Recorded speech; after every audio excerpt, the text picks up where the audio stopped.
can count on. You're watching WTVM News Leader Now. Sponsored by Montlick & Associates, Columbus Injury Attorney. I just recorded this whole conversation. I'm going to send it to the police department. A local woman answers a call from a so-called IRS official, only realizing it was a phony scam. More of the comical call as she realized what was happening and a warning she has for anyone who may receive a similar call. Plus, a protest for peace as Auburn University students, faculty, and staff join a nationwide movement. I'm News 9's Elizabeth White will have a live report from campus. And we're tracking a few showers for you on the radar network across the valley tonight. We'll talk about rain chances over the next few days and, of course, preview the weekend coming up. And good evening to you. Thanks for joining us tonight for News Leader 9 at 5. Our top story, tax season has just begun, and those filing taxes should be aware of who they're dealing with. Phoenix City has seen an increase in the amount of phone scams, those calls in that area. News Leader 9's Parker Brenton is live at the Russell County Courthouse after meeting with an East Alabama woman who says the caller claims she was going to jail. And Parker, she recorded this entire call, right? Yeah, that's right, Jason. She recorded the entire call, and Susan Curry says she picked up the phone to someone claiming that she owed the IRS more than $2,500, and she says little do they know she hasn't worked in years. A federal warrant was out and issued for my arrest. I'm like, what the, Susan Curry was sitting inside her home when she says she received a call from an unfamiliar number. He said, back taxes, you owe money, you're going to jail. I said, really? She says she knew something was wrong because the caller's facts were not lining up. Whether he knew it or not, I haven't even worked since 2013. Curry then told her grandson to get out his phone and start recording the call. I'm just playing with him. He told me, go to my bank, withdraw $2,560. Curry says she then acted like she was at her bank and told the caller that she would hang up the phone and call him back. No, you don't have to disconnect this line. You need to stay on the line with it because we need to record each and every conversation because as you are going to resolve this matter. Curry continues to play along, asking the caller if she gets the money, will her problem be solved? And y'all going to drop the arrest warrant, right? Yes, we will drop the arrest warrant. She said she had enough. I just recorded this whole conversation. I'm going to send it to the police department. She had one last message for the caller before they hung up. Go scam your mama. Go and scam your mama. You can't even. The IRS says they will never ask for a credit or debit card number over the phone, and they will never threaten to arrest anyone. And for more information on what to expect from the IRS this tax season, you can visit our website, WTVM.com. We're live in Phoenix City. Parker Branton, WTVM News Leader 9. All right, Parker, thank you. And the IRS has some ways to make sure you get your taxes done before tax day on April 18th this year. And to make sure you don't fall scam to anything, the first thing you should do is create a checklist to allow you to know the information you will need before filing. Some of the basic items on your checklist should be your Social Security number for yourself, your spouse, and any dependents. You will also need W-2 forms for all employers you have worked for during the past tax year. You should also check with tax experts and the IRS if you have any questions on what more you may need. Well, it's another day of some warm temperatures out there, but changes, could they be on the way? You're taking a live look now from Toomer's Corner in Auburn. Yeah, it turned out to be an absolutely beautiful day. Storm Team 9 Chief Meteorologist Derek Kincaid is in the Alert Center tonight, and another great day, Derek. So will this continue now into our weekend? Thanks, guys. Yeah, well, the warm temperatures really will continue for another day. Then we'll see some changes as we get set for your weekend and early next week as well. Now, tonight we're tracking a few light showers on the radar network. We talked about this yesterday. The chance of rain very low today, but there was a chance. We're seeing some light showers passing through parts of Meriwether County. Also a shower here north of the city of Tuskegee. That is tracking east. That's going to move pretty much along U.S. Highway 80, maybe passing near the community of Marvin there in Lee County, just south of the city of Auburn. Maybe getting some rain here fairly soon as well. As we put the radar in motion, you can see where those showers have been heading. And don't forget, you have the interactive radar available to you on the website, the weather tab at WTVM.com and the WTVM weather app. But today, a warm day for sure, 60s and 70s right now, but that cool air is not that far away. We're going to be tracking that for you, as well as have a look at the next few days and the forecast coming up, guys. All right, thank you, Derek.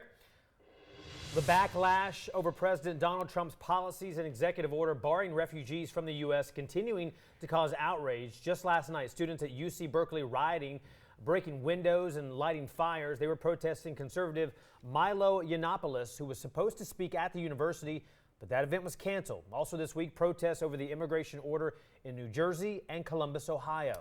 Meantime, a peaceful protest on President Trump's temporary immigration ban also brought hundreds of demonstrators to Auburn University's campus today. News 9's Elizabeth White was at that protest, and Elizabeth, organizers say they didn't want to focus on President Trump, but rather show solidarity with Auburn's international community, right? Right, that's exactly correct. You know, their top priority was making sure this protest was peaceful, and they got their wish today earlier on Auburn University's concourse in front of Haley Center. Just to let you know, Auburn has around 900 students every single year, international students, as well as 300 scholars from over 80 nations learning and teaching on AU's campus. Shortly after President Trump's executive order on immigration, Auburn President Jay Gouge released a statement saying AU is an international university committed to inclusion and diversity. And today, students and members of the community continued spreading that message. We are leading a protest today against the unconstitutional ban on immigrants entering the United States from 7 Middle Eastern countries. And we just want to promote that this is for peace. We believe that America is built on immigrants. No ban, no wall, America is for all. Right now I'm hanging out with this guy and trying to raise him to be a kind and conscientious human being, because I want him to know when he gets older that his parents stood up and said something when things started going wrong in this country.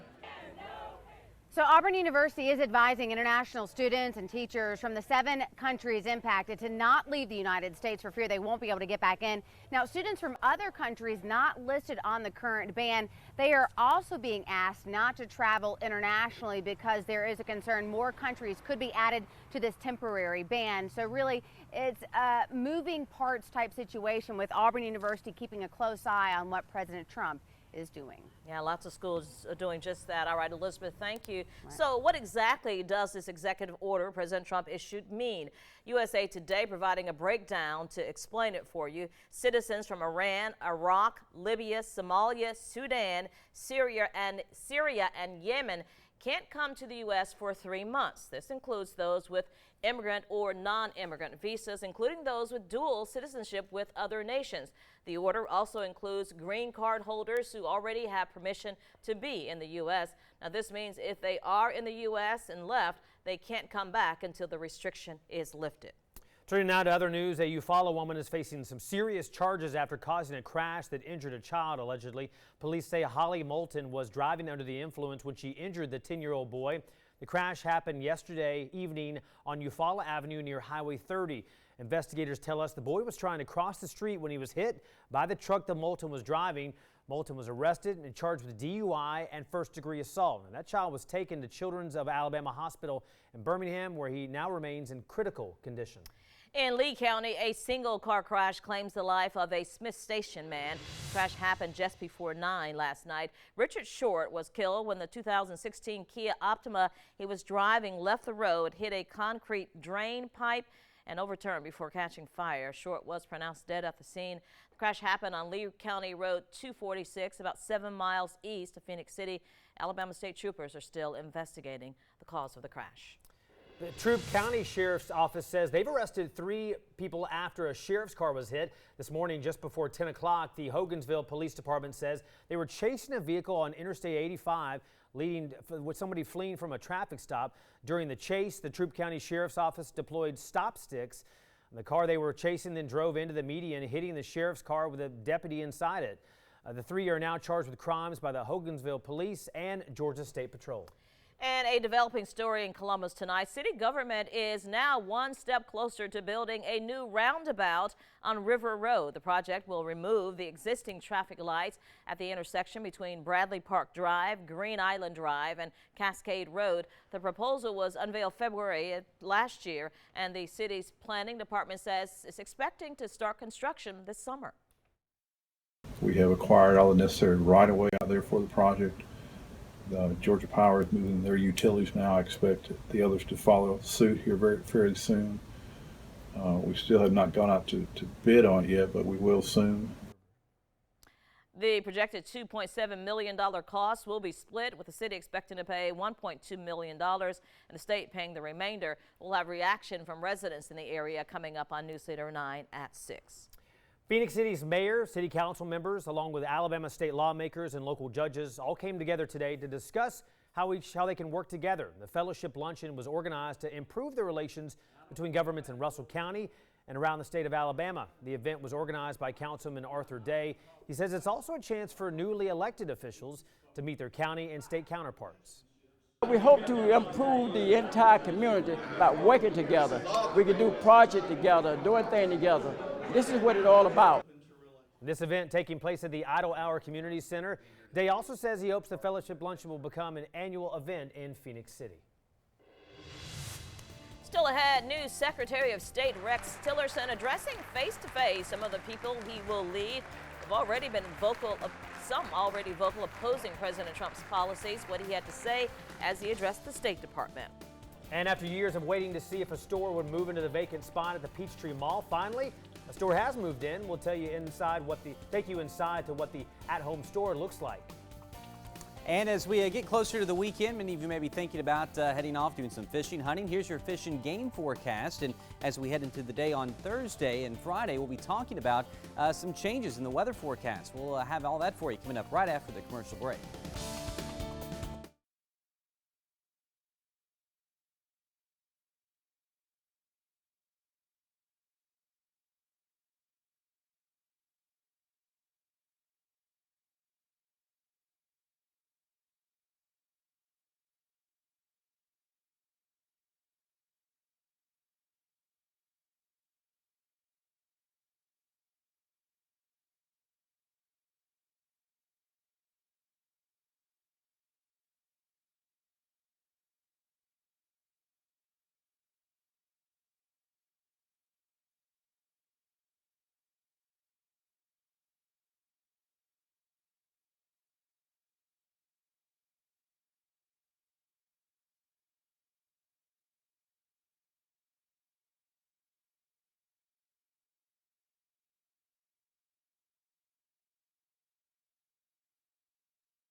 Well, America's most famous weather-predicting groundhog was back in action this morning. Punxsutawney Phil delivered his annual prediction to fans in Pennsylvania. Now, according to legend, if he sees his shadow, we should expect 6 more weeks of winter. But if he doesn't, an early spring is likely. So what happened? Take a listen. My faithful followers, I clearly see a perfect, clear shadow of me. 6 more weeks of winter. it shall be.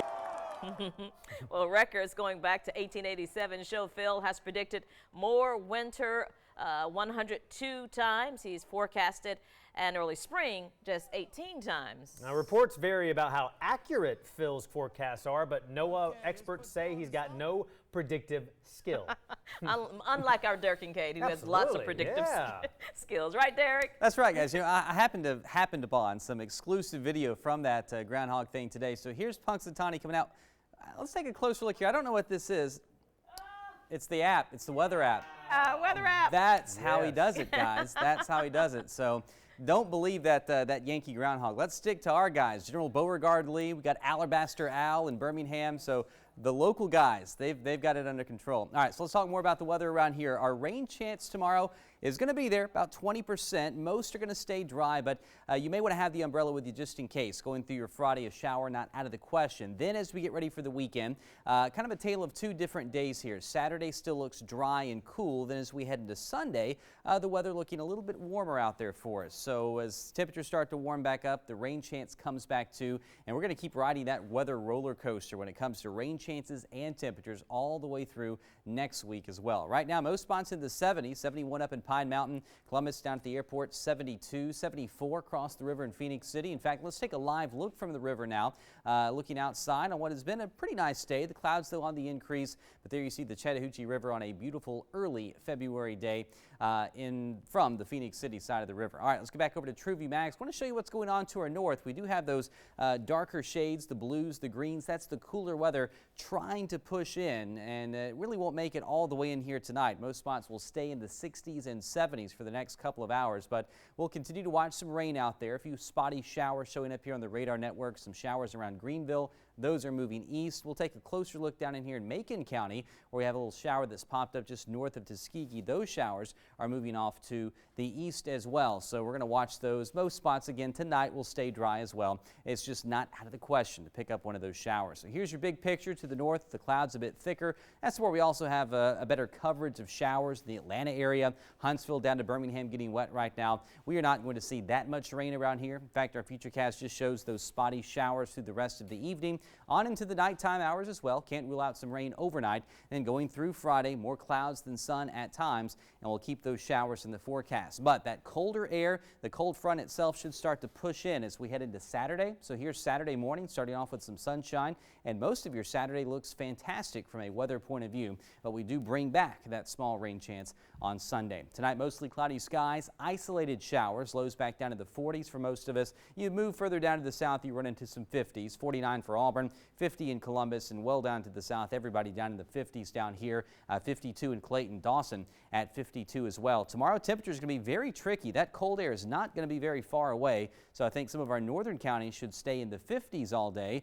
For everybody else, the low 60s, and even the further south that you go could see a few low 70s, so a big change in temperature tomorrow across the Chattahoochee Valley. Then as we get into the next 9 days here, next week we're going to keep watching rain chances. That will be followed by some cooler air next Thursday, Friday, Saturday, guys. All right, so now back to the groundhog. So Phil up in Pennsylvania says more winter, but General Beauregard Lee, the one with the weather app here in Georgia, says spring is going to be right around the corner, right? And you know, we've had these spring-like temperatures already, so it's already a pretty good guess that we're going to have some above average weather because January's been above average. Yeah, I like Alabaster Al. That's in Alabama. That's in Birmingham. That's right. That's their own groundhog. Yeah, their own guy that can. Yeah, very cool. Stick to the local guys. Yeah, or with you guys. That's probably better. Thanks, All Terry. right, thanks.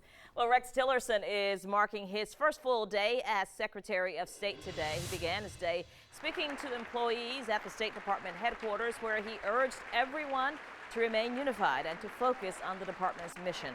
His arrival comes days after hundreds of State Department career officers released a memo expressing their opposition to President Trump's executive order on immigrants and travel. But Tillerson was all praise for those who work at the department. Many of you serve our nation abroad and have served our nation abroad. State Department staffers in the field are not just conduits for policies and plans. You are our emissaries of our nation and the ideals we stand for. When people see you, they see America. Tillerson was confirmed by the full Senate Wednesday by a 56-43 margin. Today, the Prime Minister of Australia responding after reports a phone call between Malcolm Turnbull and President Trump got heated. Reports say Trump was upset over a deal negotiated during the Obama administration, which would see more than 1,000 asylum seekers transferred to the U.S. Refugees are currently held in Australia's remote detention centers. Trump also posted on Twitter saying he will look at the deal itself. The Canadian Prime Minister, meantime, asked about the call but didn't talk about what was discussed. I can assure you the relationship is very strong. The fact that we received the assurance that we did, the fact that it was confirmed, the very extensive engagement we have with the new administration underlines the closeness of the alliance. But as Australians know me very well, I stand up for Australia in every forum, public or private. He went on to say President Trump will continue to honor the refugee agreement. And be sure to watch World News tonight after News Leader 9 at 6 for a full look at these stories. And a reminder, we're following the first 100 days of the Trump presidency with a blog on Wtvm.com. You see some of the things here on the blog, the Trump meeting with leaders of Harley-Davidson and much more. Well, the Super Bowl has grown to be one of the biggest sports events, not just for entertainment, but in terms of money. Ahead, find out just how much of a big business the game is for Houston and the NFL.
A store which sat vacant in the Peachtree Mall in Columbus for years now has a new tenant. At Home Decor Superstore officially opening its doors to shoppers today. If you're looking to fix up your home, that store has a selection of more than 50,000 items.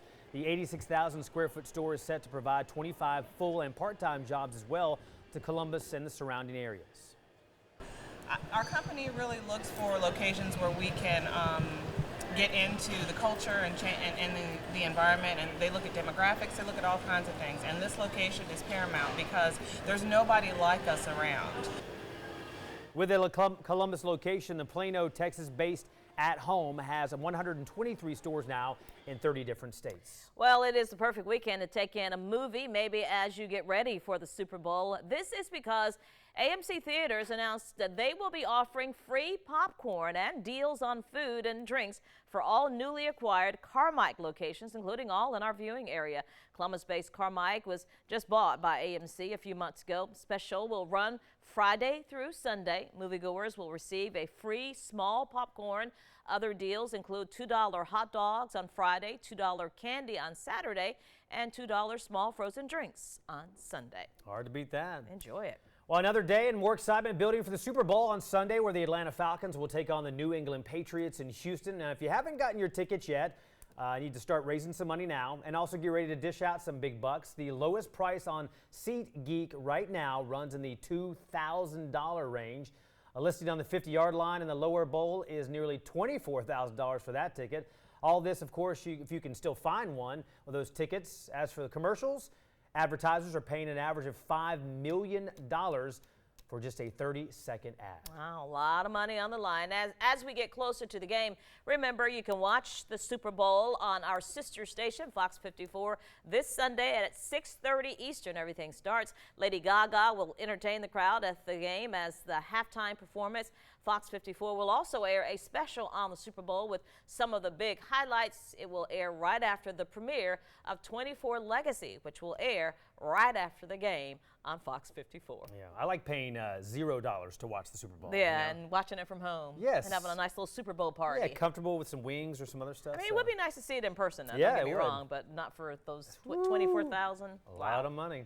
That does it for the news at 5. We're back with more late-breaking headlines in just a few minutes. And the news at 5:30 is coming up next. Several Georgians going before a state House panel this week why they want change to broaden access to Georgia's medical cannabis bill. That's straight ahead.